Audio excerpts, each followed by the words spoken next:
Part 1 में हमने देखा है कि कैसे 10 लोगों के एक ग्रुप ने रशिया की बर्फीली पहाड़ियों में हाइकिंग करने की कोशिश की और जब वो लोग पहाड़ की चोटी तक पहुंचने वाले थे तो बर्फीले तूफान की वजह से उनको उधर ही कैंपिंग करनी पड़ी। आखिर क्या थी वो चीज़ जिसने टेंट के अंदर आग लगाए बैठे उन हाइकर्स के साथ वो किया? जब उनकी लाशें मिली तो वो बहुत ही बुरे हाल में थी। तकरीबन 100 साल के बाद आज भी ये केस सिर्फ एक मिस्ट्री है, मगर आज हम लोग सारे एविडेंसेस को साथ रख के इसको सॉल्व करने की कोशिश करेंगे।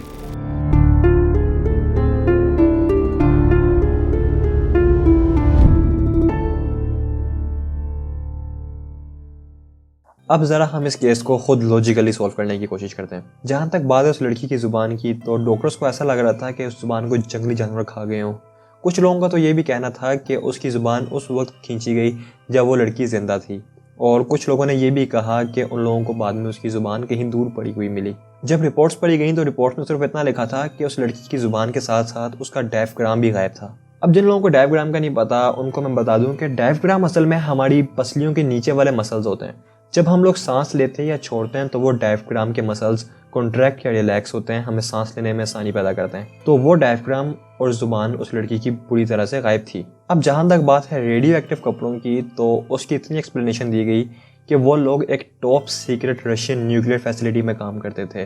वो लोग रशिया के लिए न्यूक्लियर वेपन्स बनाने में मदद करते थे, या वो ऐसी तरह किसी फैक्ट्री में काम करते थे जिसकी वजह से उनके कपड़ों के अंदर भी वो रेडियो एक्टिविटी पाई गई। गांव के लोगों का तो ये भी कहना था कि उस रात उन्होंने यूएफओ भी देखे। एक तेज़ रोशनी आई और पहाड़ों में कहीं गायब हो गई।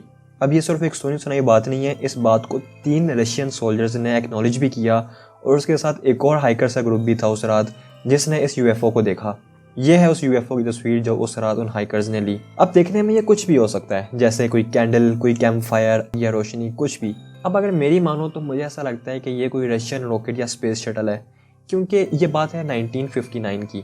उस टाइम रशिया और अमेरिका के दरमियान कोल्ड वॉर लगी हुई थी, और कोल्ड वॉर के दौरान रशिया और अमेरिका दोनों बहुत ज़ोरों शोर से नए नए वेपन्स ट्राई कर रहे थे, नई टेक्नोलॉजी की तरफ बढ़ रहे थे, और उन्हीं दिनों एक स्पेस रेस भी लगी हुई थी कि कौन सा मुल्क पहले स्पेस में जाएगा, कौन सा मुल्क पहले चांद पे जाएगा। तो मुझे लगता है कि ये उसी टाइम की बात है जब रशियंस और अमेरिकन अपने अपने रॉकेट्स की टेस्टिंग कर रहे थे, और इसी किसी रॉकेट को उन्होंने यूएफओ मान लिया। तो अब यहीं से हमारा वो रेडियो एक्टिव कपड़ों का भी पॉइंट क्लियर होता है कि हाँ, वो लोग शायद वाकई किसी न्यूक्लियर फैसिलिटी में काम करते होंगे जहाँ से उनके कपड़े रेडियो एक्टिव हुए, क्योंकि आपको पता है जंग के दिनों में तो हर किस्म के लोगों को आर्मी भर्ती करती है अपनी मदद के लिए।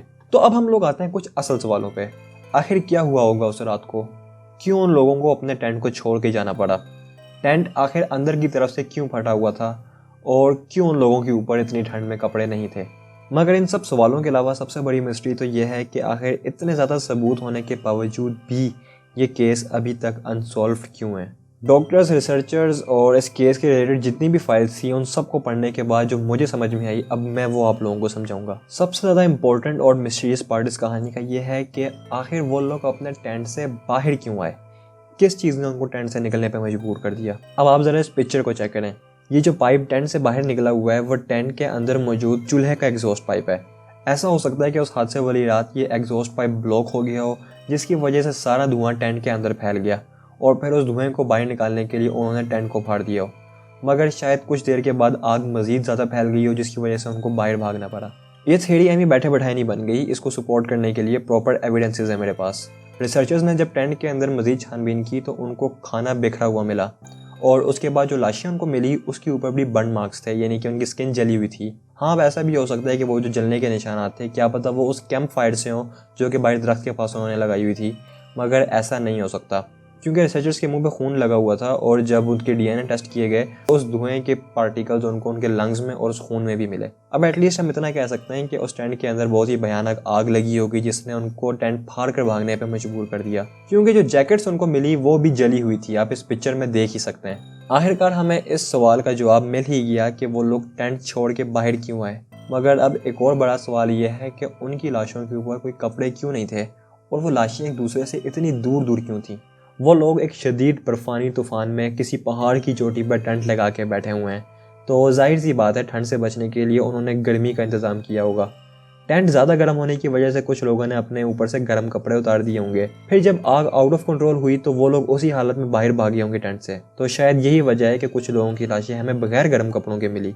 उनको लगा होगा कि चलो पास के किसी गांव में चले जाते हैं, शायद वहाँ पे हमें अच्छी रिहाइश भी मिल जाए और कुछ मदद वगैरह भी मिल जाए। थोड़ी ही देर बाद रास्ते में जाके उनको एहसास हुआ होगा कि इतनी ठंड में बगैर प्रॉपर कपड़े और सामान के इस तूफ़ानी बर्फ़ में जाना बहुत ही बुरा आइडिया है। क्योंकि वहाँ पे ठंड बहुत ज़्यादा थी तो उन्होंने वहीं पे दरख्त के नीचे एक कैंप फायर लगाई और आग के पास बैठ गए। फिर आपस में कुछ मशवरे करने के बाद वो लोग 3 ग्रुप्स में डिवाइड हो गए होंगे। जिन्होंने कपड़े पहने हुए थे उन्होंने सोचा कि हम पास के किसी गांव में जाके उनको अपनी सिचुएशन का बताते हैं, और जिन्होंने कपड़े नहीं पहने थे उन्होंने सोचा कि वो टेंट में वापस चले जाते हैं। क्योंकि रात के अंधेरे में उनको कुछ नज़र नहीं आ रहा था तो उन्होंने दरख्त पर चढ़ने का फैसला किया ताकि वो आसपास किसी गांव को ढूंढ सकें। उसके बाद उनको कोई आबादी नज़र आ गई होगी और 4 लोग जिन्होंने गर्म कपड़े पहने हुए थे उन्होंने उस आबादी की तरफ जाना शुरू कर दिया। तकरीबन 75 मीटर सफ़र करने के बाद वो लोग किसी खाई में स्लिप होकर गिर गए और वहीं गिरने से उनकी मौत हो गई। फिर जो बाकी के 5 पीछे रह गए थे, शायद उनमें आपस में कोई बहस हुई हो, जिनमें से 2 ने फैसला किया कि नहीं भाई, इतनी ठंड में हम वापस टेंट तक नहीं जा सकते, हम इस आग में ही रहेंगे। और जो बाकी के 3 थे उन्होंने बोला होगा कि ये थोड़ी सी आग है, ये तो थोड़ी देर में बुझ जाएगी, हमें वापस टेंट में जाना चाहिए। वो 3 वापस अपनी टेंट की तरफ गए होंगे और रास्ते में ठंड से उनकी मौत हो गई। और जो बाकी के 2 पीछे रुके हुए थे वो भी आग बुझने के बाद ठंड से मर गए। मगर याद रहे कि जो कुछ भी मैंने बताया ये सिर्फ एक थ्योरी है जो कि इन सबूतों को देखते हुए बनाई गई। ऐसा मैं बिल्कुल नहीं कह रहा कि ये सब कुछ सच है और ऐसा ही हुआ होगा, क्योंकि कुछ सवाल हैं जो अभी भी मिसिंग है कि उन लोगों की आंखें किधर गईं, उस लड़की की ज़ुबान क्यों खींच के निकाली गई थी, उस लड़की का डायफ्राम क्यों मिसिंग था। ये सिर्फ मैं स्पेसिफिक बॉडी पार्ट्स की बात कर रहा हूँ जो कि प्रॉपर स्पेसिफिकली निकाली गई थी। अगर कोई जानवर होता तो वो पूरी बॉडी चीर फाड़ के खा जाता।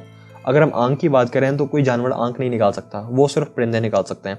तो चलो अगर परिंदों ने आंखें निकाल भी ली तो उसकी ज़ुबान किसने खींच के निकाली। आप अच्छी तरह जानते हैं कि किसी भी जानवर का मुंह इतना छोटा नहीं होता कि वो अंदर से ज़ुबान खींच के निकाल दे, और जिस जानवर का मुंह इतना छोटा होता है उसके अंदर इतनी ताकत नहीं होती कि वो ज़ुबान को खींच के निकाले। मैं आपको बार बार बता रहा हूँ कि ज़ुबान खींच के निकाली गई थी, ज़ुबान काट के नहीं निकाली गई थी।